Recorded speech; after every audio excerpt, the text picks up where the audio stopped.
You know that one friend, the one who says, "I'll see how I feel," and somehow never feels like it, the one who cancels plans, not once, not twice, but enough that you've stopped being surprised. Here's the twist. They're not flaky.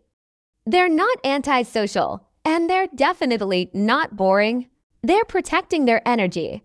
If you're someone who feels a tiny wave of relief when plans get canceled, if your perfect Friday night involves soft clothes, dim lights, and absolutely no small talk, stay with me, because what the world labels boring, psychology calls something very different. Let's start with this. Not everyone is wired for the same level of stimulation. Some people feel alive in crowded rooms. Music loud, conversations overlapping, phones buzzing. That kind of chaos fuels them, but others, their nervous system works differently. Psychologists refer to this as optimal arousal levels.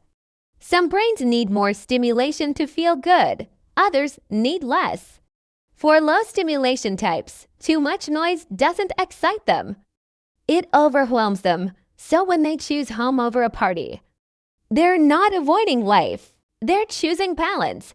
Home becomes their reset button, their emotional charging station, the only place where their system isn't on high alert.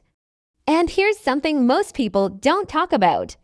For many stay-at-home lovers, it's not just about quiet. It's about control. Out in the world, anything can happen. Plans change, people interrupt, social rules shift without warning. At home, you decide the temperature, the lighting, the background noise, even the level of conversation, which can be zero.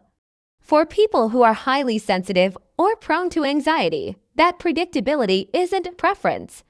It's a relief. Now here's the part that might surprise you. Research suggests people who genuinely enjoy solitude often score higher in creativity and deep thinking. Why? Because when you're alone, your brain wanders. It reflects, it connects ideas most people are too distracted to notice. Some of the most powerful insights don't happen in crowded rooms. They happen on quiet evenings, in pajamas, staring at the ceiling at 1 a.m. Solitude isn't emptiness, it's processing space. But let's be honest for a second. We live in a culture that glamorizes being out there. Always busy, always social, always posting proof that you're having fun. If you're not constantly visible, it can feel like you're falling behind.